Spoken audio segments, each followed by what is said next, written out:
these little things, these little passions in high school in our formative years really, really are the direction we're supposed to go in.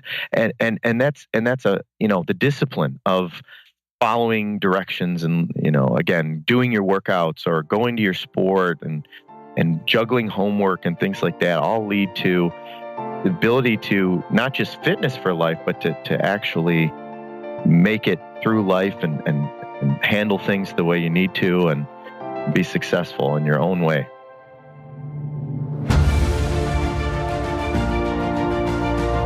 Hello and welcome to the Daily Helping with Dr. Richard Schuster. Food for the brain, knowledge from the experts, tools to win at life. I'm your host, Dr. Richard. Whoever you are, wherever you're from, and whatever you do, this is the show that is going to help you become the best version of yourself. Each episode, you will hear from some of the most amazing, talented, and successful people on the planet who followed their passions and strive to help others. Join our movement to get 1 million people each day to commit acts of kindness for others. Together, we're going to make the world a better place. Are you ready? Because it's time for your Daily Helping. Thanks for tuning in to this week's episode of the Daily Helping with Dr. Richard Schuster. I'm your host, Dr. Richard, and I'm excited about today's guest as he has a really fascinating background. Greg Schop is a former teenage bodybuilding competitor, American Council on Exercise certified personal trainer, English professor, and is currently teaching high school English. But he is also a published author of several books and even has experience doing some local television acting and commercials. His latest book, Huge in High School, has started a grassroots movement to help parents and students build the framework to establish the foundation of success in high school and beyond. Greg, welcome to the show. Good morning, Dr. Richard. How are you today? I'm doing great. Thank you for asking. And as I reread your bio, I find it so interesting because you have such a varied background, bodybuilding, teaching, writing. Tell me about how that all came together. Well, probably when I was really young. When I was in the neighborhood as a kid running around, I had an older brother. So pretty much he had older friends and, depending on who lived in the neighborhood, one of my brother's aged friends said, "Hey, what are you doing?" And he was about 3 years older, and he apparently was using his father's weightlifting machine in the basement. It's pretty funny. It was actually attached to the wall and into the brick or into the basement concrete. So we went down there, and of course, again, he was 3 years older than me, so he was a little stronger, and we messed around on that machine a little bit. Next thing you know, the next year I was asking for weights and things for my house, and I started doing the weightlifting for no other reason than just it was, maybe felt good or whatever. I mean, everyone seems to get attached to exercise and things like that in different ways, but that was really the start of it. Is the kid down the street.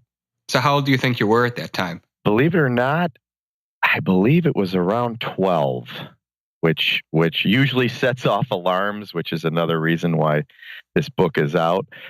But yeah, I started really early. So how do you go from a 12-year-old asking for weights for your birthday to bodybuilding competition? Tell me about that journey.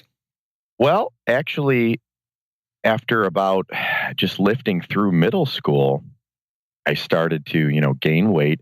Never very tall. My dad was or is 5'4", and my mom was maybe a couple inches taller, 5'6", and so I didn't, really have the height, but they were pretty muscular, and so there's a lot of genetics to all of this, and I had some pretty good genetics for it. I started to actually build pretty early.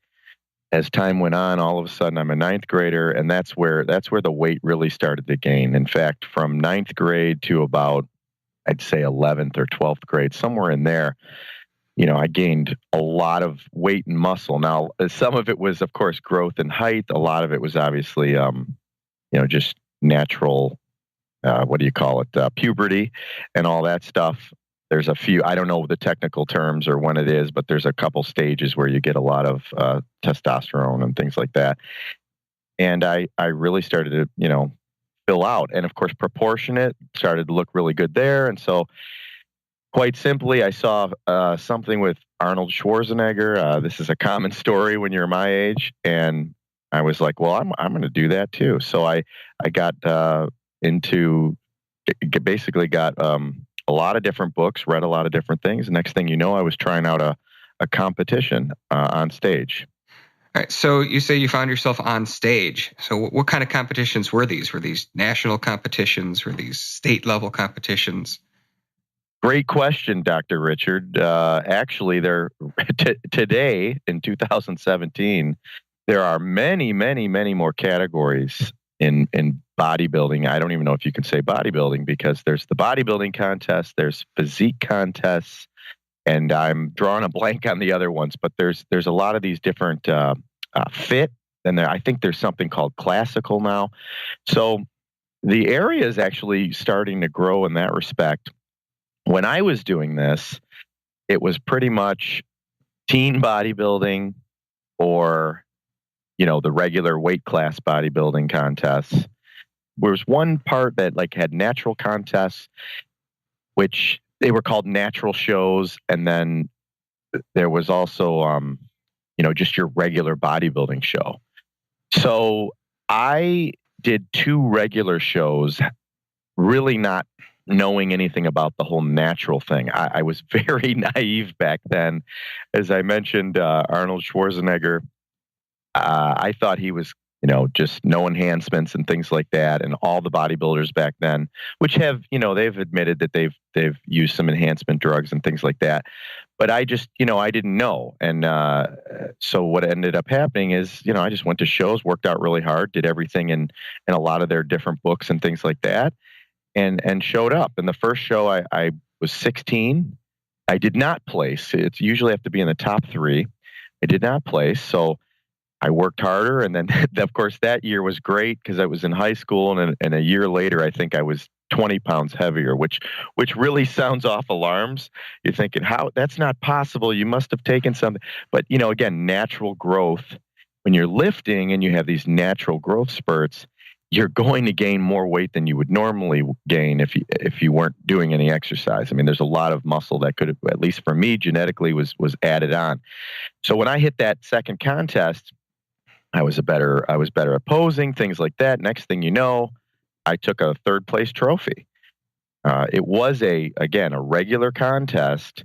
Well, I won't, no sour grapes, but it was clear that the size difference from me, 3rd place and up, was very different. So it's really hard to tell what was going on back then, but I had really good proportion. I had a couple of the judges think maybe it was a little political and maybe I could have taken 2nd, but who knows? Who knows what was going on? But that was my last show, actually. That's still really, really impressive. And I'm curious, you said you were doing this all through high school. How did your bodybuilding form a foundation for you in terms of your future goals in your life? Dr. Richard, now you really hit the reason for this book, actually. The one thing that happens when you're just lifting weights and doing all this stuff is you're on a schedule. I mean, it's that simple. I had stopped playing team sports like soccer early on. And so by 9th grade, it was just, you know what? In fact, I stood in line for the football, freshman football. I was in line. I was ready to get my physical and all that, went through all that. And then by the time I got home, I was, say what you want, but I was pretty much, I would just rather lift weights. I felt out of place with the whole team sport thing again. So I started lifting and, like I said, I put myself on a schedule, and that schedule, of course, is in the book, and it's quite simple. For 8 hours, I slept. I'd wake up for about an hour. I'd be at school for about 7.5 hours.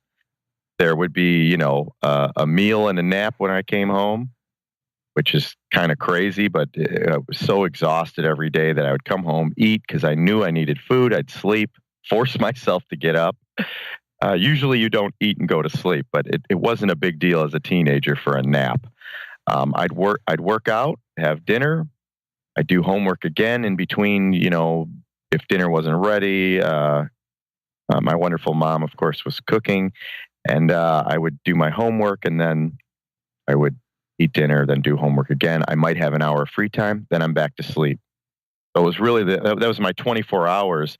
And so it puts you on this schedule where you're really not, just what am I doing, or even video games. In fact, a lot of kids today are more doing video games when they come home, things like that. I actually sold my system sometime in ninth grade. I had an epiphany. I was playing it, trying to beat a good friend on a game called, I think it was Bionic Commando or something like that. And he beat me by 5 minutes. He won the whole game by 5 minutes. And it was that moment. I wasn't extremely mad, but I was like, I just spent days on this. And it was literally time. And I literally sold that gaming system probably the next week. And from then on, it was just, focus on do my homework, work out, very disciplined. And I really believe that those habits extended for me for the rest of my life. It's how I get things done. It's how I finished 3 degrees in college. And it's how I continue to get books finished, get projects finished to this day. And here we are. And I want to talk more about that and certainly your book, but I am curious. Your transition from bodybuilding, bodybuilding was your thing, your life, to becoming an English teacher. Tell me about that. How did that happen?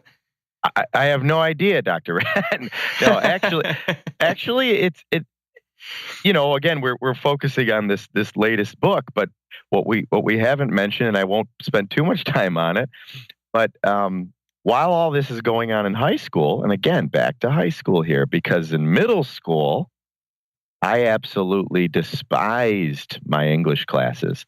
Not the teachers or anything like that. I always loved the teachers, but I despised the work. I had to go home. I had to read so many pages.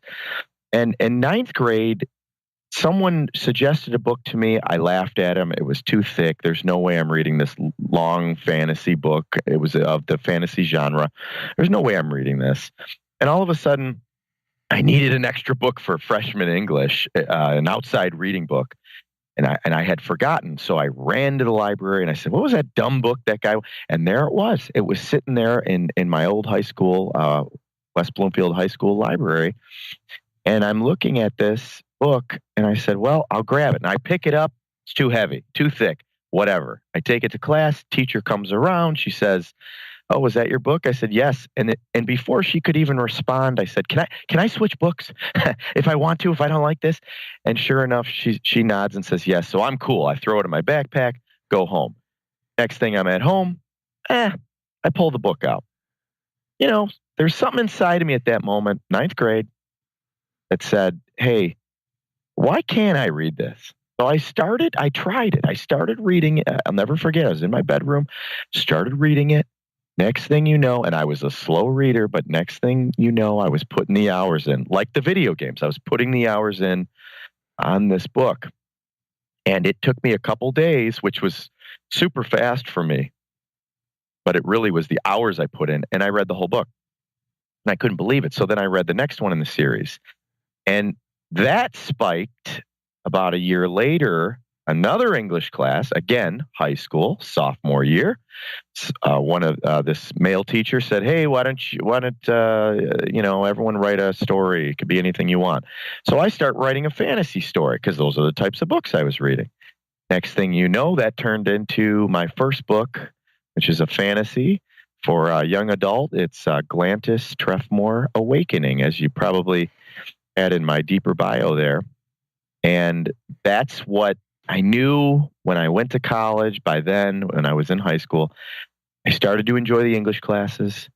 And then I knew I wanted to be an absolute. I needed an English degree. I knew it. It was something in reading, and it wasn't just the genre books. Then I got into things like Catcher in the Rye by J.D. Salinger, Charles Dickens, and I realized, wow, there's some depth to these books, not just entertainment and skill. There's so much more. And even though I was a really poor reader, speed wise, I built my vocab. And in fact, I'll just throw this in. At one point in high school, I decided to read another Fitzgerald book, The Great Gatsby. Everyone knows that one. But I read Tender as the Night, and I read it with a tiny, tiny electronic dictionary. And I literally looked up every single word I did not know. Now that jumps back to the bodybuilding, the discipline. A lot of people don't want to do that.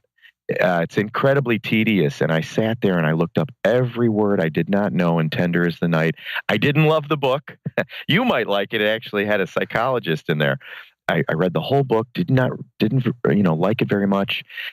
And yet I learned a lot of new words, because what I noticed is authors use the same words over and over. And so it just led to one thing to the other. And next thing you know, I was teaching high school, teaching community college. I had a university job. And now I'm fixated on, again, just teaching students and writing and creating new projects. So I think you've led us to this point, but my question that I had written down was, what inspired you to write this book, Huge in High School, that we're going to talk more about right now? Well, as you probably know, you did read it. There's a lot of little catchphrases in there that came about. Of course, we're talking about Huge in High School, Fitness for Life here. And this is my second book. And really, one of the catchphrases is live to lift another day. And that is something that maybe I'll come back to in a minute. Another catchphrase is a little bit, well, I don't know if this is a catchphrase, but the idea of the riddle of iron. What does that even mean? And I tried to have a little fun with it, but at the end of the day, the passion for the book really stemmed again out of high school, not my high school experience, but actually the students in my class. And, I'd be trying to teach grammar to them, and they would know, how students are. They know a few things about you, and then someone would ask a weightlifting question. I would stop everything and start explaining thing after thing, and this would go on for years. And finally, I don't even know when I had the moment, but I was like, I have to make something. There's too many questions. There's too many kids being misled. Everybody's buying, I won't name products, but they're buying, protein and supplements and all this stuff. And it got to the point where, or they're doing exercises that I'm thinking, well, that works that muscle, but you're kind of wasting your time. I mean, your time in the gym could be spent better otherwise. And so finally, a lot of it stemmed from really frustration. And I decided I would write it down and start to detail this out. And it took several years, even though the book only runs 136 pages, which to me is perfect for a high schooler, because if they're anything like I was, they don't want to pick up a 400-page book on weightlifting or exercise. And again, it started piece by piece, and I would always get frustrated because I couldn't work on it as much.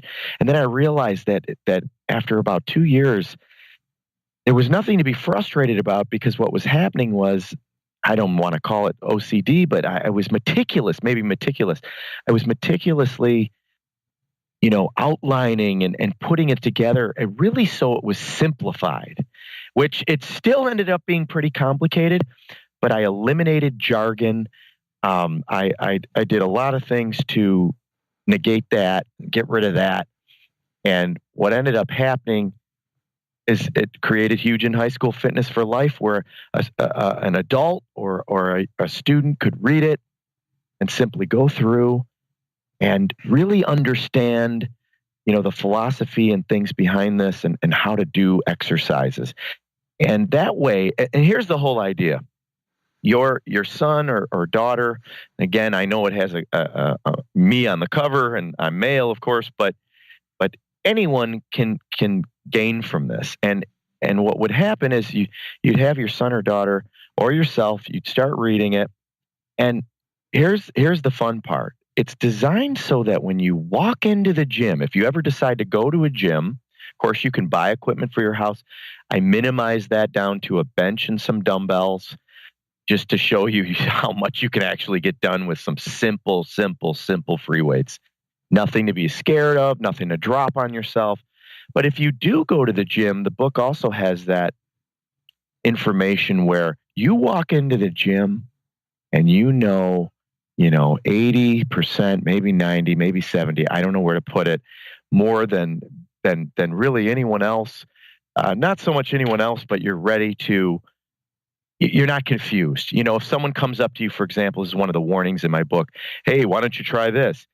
You'll have so much information from this little book that you'll be like, yeah, I can try that. But you'll know to listen to your body first. If you get a trainer, if you get a personal trainer to work with you, all trainers aren't the same. And if they ask you to do something and you don't like it, you'll have the confidence to say, you know what, this doesn't feel right. And that's what this book is about. Real information. Anything that I thought might be a myth back in the day, I spent the time researching. So it's not all bro science or anything like that. I mean, a lot of it is 30 years of my experience, trials and tribulations, and things that went well and things that didn't. And it's really safeties in there and things like that. So that's really what caused it. You'll notice the number one word in the book is you. So try to really think about what motivates a person, or how did I, motivate myself, to make sure I got my workouts in and things like that. And this is probably more your area on how you motivate yourself and things. It's a lot of psychology behind this. I'm no psychologist, of course, but I did try to put together what I called the SCHOP motivational brain triggers. Of course, that's my last name, Schop. But that was more, have a little acronym for people. The first one was seeing, the idea that you would see yourself, as something, a little visualization. But when I said seeing on this one, I said, hey, stick up a picture or a sign or a word or some message for yourself. A lot of people, you've heard this before, this is really nothing new. You throw something on the refrigerator. I was a silly high schooler, so I had something on my door, drove my brother crazy. He thought I was insane. It said, I think, eat big, be big, or lift big, or something like that. That's in the book too, but it was just like, hey, do your stuff. The C in my name was copying. Of course, this was, watching things, looking at books. Nowadays you'd be looking at probably internet videos and things like that where you could copy how people do exercises. And that's another thing. Going through this book will help you realize form and function. And so if you look at a video online, you'll say, well, okay, that matches, and it makes sense. Someone doing a video online doesn't mean they've lifted for 30 years. So you have to be careful. It isn't rocket science, but the way it's put together and things like that are important. So let me get back to the H. The H is hearing. Again, this is where music comes in. A lot of people put together a playlist. If you listen to a song and you work out and then you hear the song later, it I don't know where that fits in psychology, but it does trigger something. I remember something where you ring a bell and a dog salivates. It's right. something like that where it could possibly get you back in the gym. Right. What it does is it actually triggers an emotional state. Okay. That gets you back to that place. So that's outstanding. Okay, so that's the S, the C, and the H. What are the O and the P? I haven't fit. No, there it is. All right. The O, number 4. was others. Again, a personal trainer, working out with, someone to help you, a friend, basically keeping an appointment where, oh, well, I'm supposed to lift with John today, so I better get in and do it with him. And even if you didn't feel like going. So sometimes people, that's why a lot of people get personal trainers. The money's not really the issue. It's more, or even learning. They just want an appointment, with someone so that they actually go. And let's be honest, if you're going to be a healthier person, it's definitely worth it. Physique is I had to twist this one a little bit, but what it really had to do with is looking at your physique in the mirror. Or I like getting on the scale all the time. I know different diet programs and things like that say different things, but I think the weight's not as relevant, especially when you're weightlifting and exercising. Your body weight can change a lot, but looking in the mirror at how you look each day or looking at a number, it depends on what type of person you are, but it can really keep you going. If I get on the scale even today and I see, wow, I'm, 3 pounds heavier, I don't freak out, scream, start running around, eat nothing, I stop eating, nothing extreme. The idea is just, be aware of maybe the choices you made last week, caused you to gain a few pounds and things like that. So a lot of this is awareness. So that's one part of the book. The answer to the other part of your question is, yes, there are several pages that will take you through the basic exercises with descriptions. Nothing fancy. I even have a page with all the jargon words. I've read books that are 500-600 page manuals in order to pass certification tests and things like that. And really, it's all fine. If you're going to be a doctor, or you're really going to get into the high end of this stuff. But at the end of the day, the normal person, even a person who wants to get as big as possible, it really isn't that complicated. You need to know how long to wait between healings. You need to listen to your body. And so, yeah, it's definitely a primer on all the little things. And the more I think about it, or the more as I thought about it, I started to realize that this isn't really just weightlifting. It's this idea that these things that come to us in high school really lead us to our passions. Well, if you don't mind, Dr. Richard, I'd like to ask you a question. Again, as I was writing this book, this idea started to, fall on the page. And, what types of things were you personally interested in high school yourself? Did it lead to anything in your life, today? It's funny.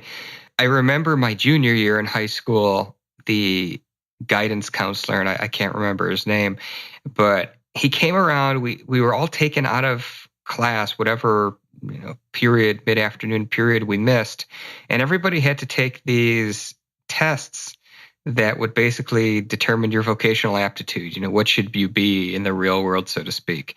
And ironically enough, mine did say, my scoring was where I would be a therapist or a psychologist. So in that sense, that was cool that was on point. But honestly, what I really wanted to do was be a talk show host. In fact, I wanted to go to college and study like theater and television productions. Like that was my initial thing. I kind of wanted to do that. And I really wanted to be the next David Letterman. That was my goal. I'm tingling. I'm tingling here. I'm thinking, it sounds like that there's a point to this, and it was weird. It was a feeling I had. So you're telling me this written test said that you should go into the psychology field? I took it at 17, and that's what it said I should do. Yeah, it's surreal. I'm reflecting on myself right now and thinking, just talking in front of people and not having that fear, and a lot of times I think when I go and teach a class, of English, the students, it's almost like they give me energy because of the excitement to be in front of a crowd in that sense. So, I think that's where, honestly, I know you mentioned it in my bio, but I've been toying around with trying to get little tiny little acting gigs and things like that. And I tell you, it doesn't matter if I get $1 or $1,000 for these things. I absolutely love it, and I really can't say it enough. It seems to me that I mean, maybe this is obvious from a psychological point. I don't know, but these little things, these little passions in high school in our formative years, really, really are the direction we're supposed to go in, and that's a the discipline of following directions and again doing your workouts or going to your sport and juggling homework and things like that all lead to the ability to not just fitness for life, but to actually make it through life and handle things the way you need to and be successful in your own way. So one of the things that struck me in this book as I was reading it early on was that, this isn't just about weightlifting. It seems like you have things in there for somebody who that might not be their thing, but you're still encouraging them to go after their passions, but yet using some of the tools in your book to build this foundation for life. Can you talk about that? Sure, Dr. Richard, you're absolutely right. A lot of the way the book is written is, obviously you have these exercises. This is how the instruction of how to lift weights, things like that. But at the same time, the one of the things that will resonate through there is you're really building a discipline structure as a young man in high school. And what happens when you do that is it gives you the ability to, you say, okay, you get up, you're going to do your exercises, things like that. But it gives you this ability to create a schedule and a structure to really go after the things that you're into. I'll give you an example. So I'm, down in my basement or at the gym lifting weights. I have music going, things like that. This is all part of exercising, of course. But at the same time, what develops is, it's not like you're sitting there and counting the reps all the time. Sure you are, but this starts to become secondary, where you're doing 10, when your muscles are exhausted and you stop. And if you look at that, your mind will start to travel and you'll start to actually, not traditionally meditating, but you'll start to actually meditate. You'll hit this other level of where the weightlifting is secondary, the exercising is secondary, the walking, the hiking, whatever you're doing to be active kind of shuts a certain part of the brain off. And that starts to become autonomous. And then all of a sudden you find yourself thinking. And this is what starts directing your life. It directed my life.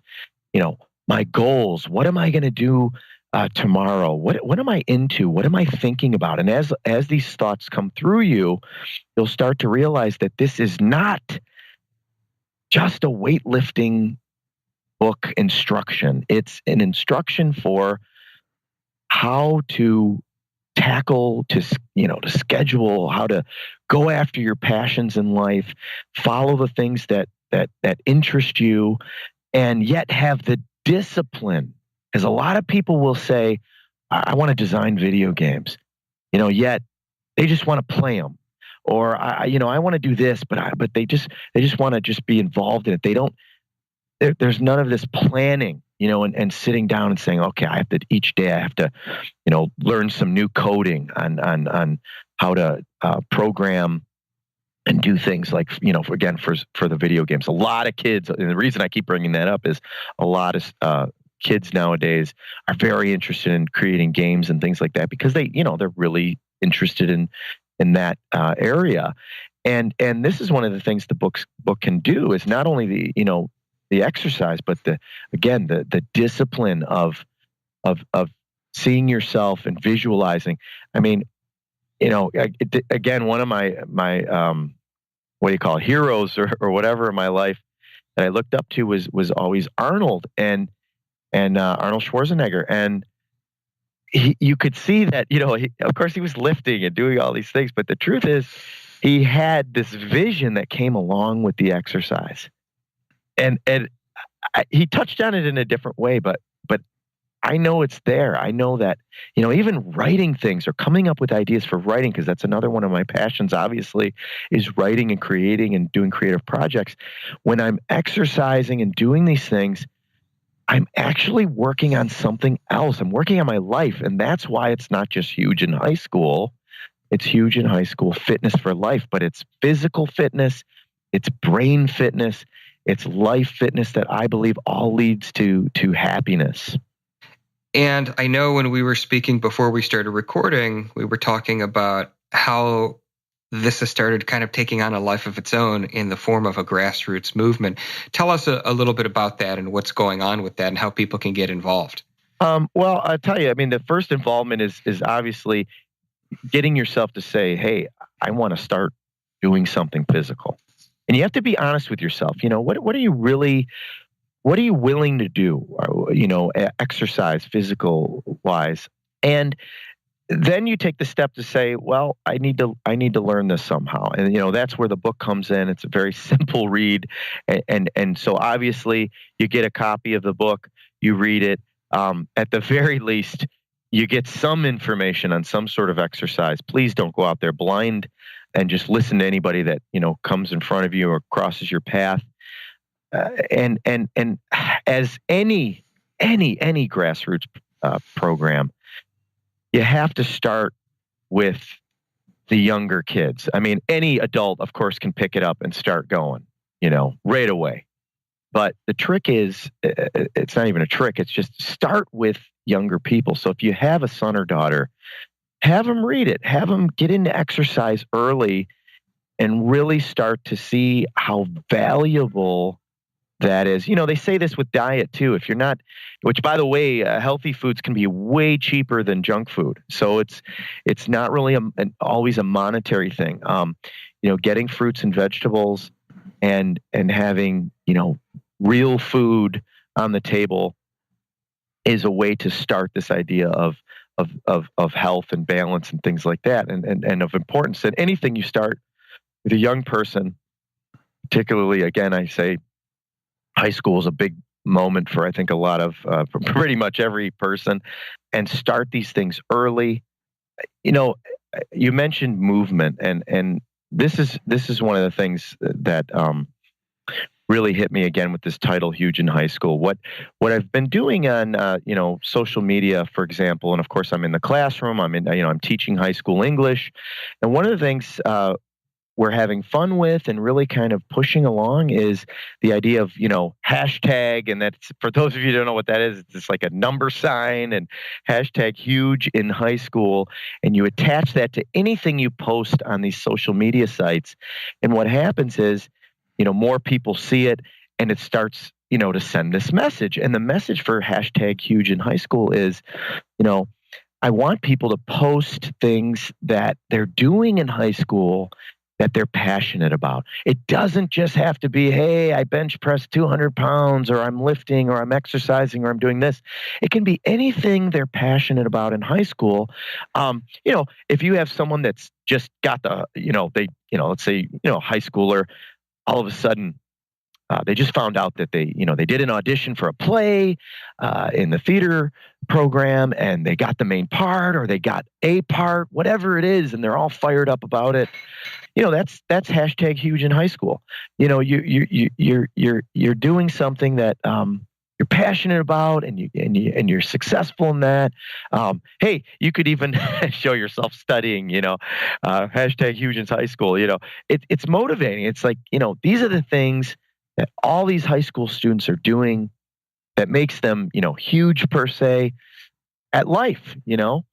And that's really where, again, the book starts off one way, and then as I was developing it, it starts to be a lot bigger than it was. And I used to, in fact, I still pull this quote. It's I have to give credit to a movie, Gladiator, came out in 2000, and Maximus says, "What we do in life echoes in eternity, And I pulled out life or at least put some brackets and added high school. What we do in high school echoes in eternity.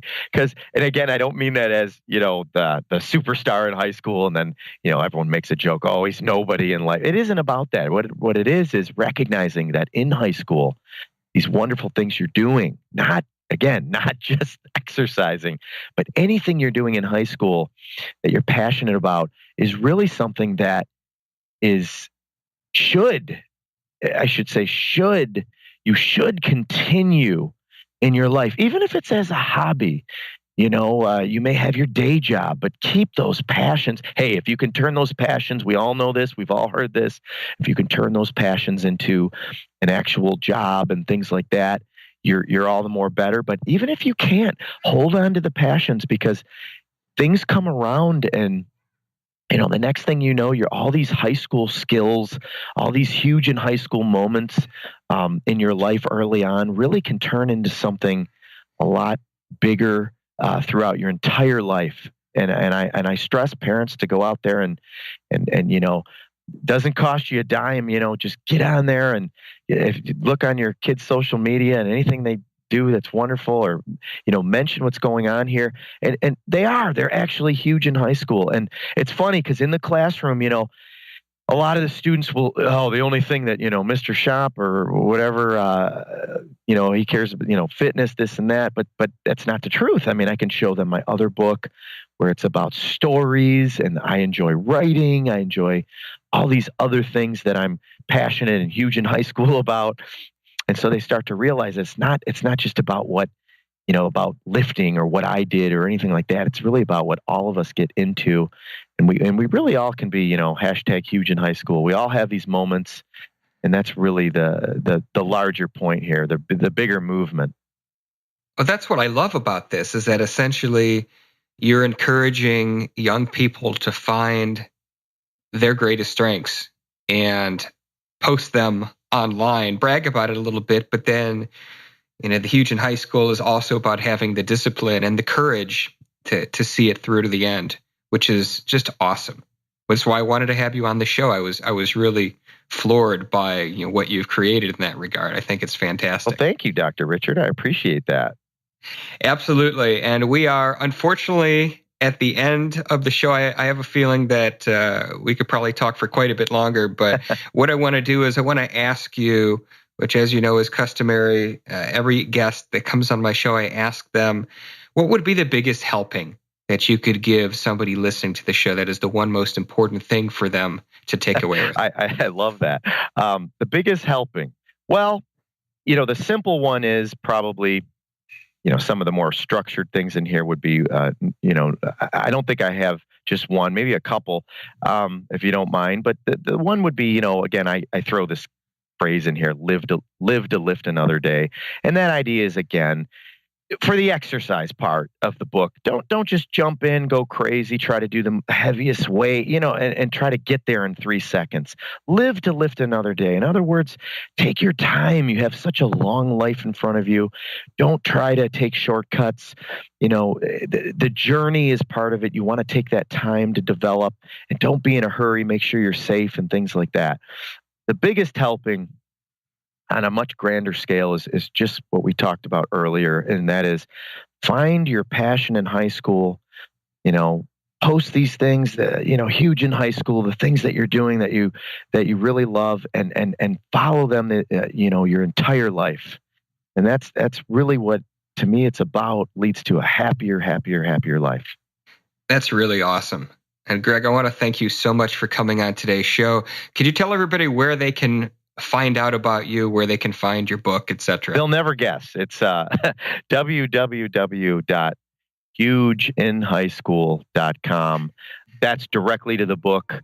Many ways to get it. And also, if you play around on the website a little bit, you can see all the other things I've been doing as well. It'll back up to the shop.com, which is my main author site. But hugeinhighschool.com.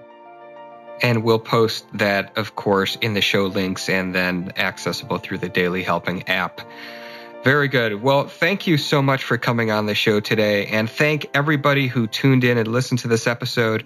If you like what you heard, go subscribe to the show on iTunes and leave us a 5-star review. That's how other people find this show.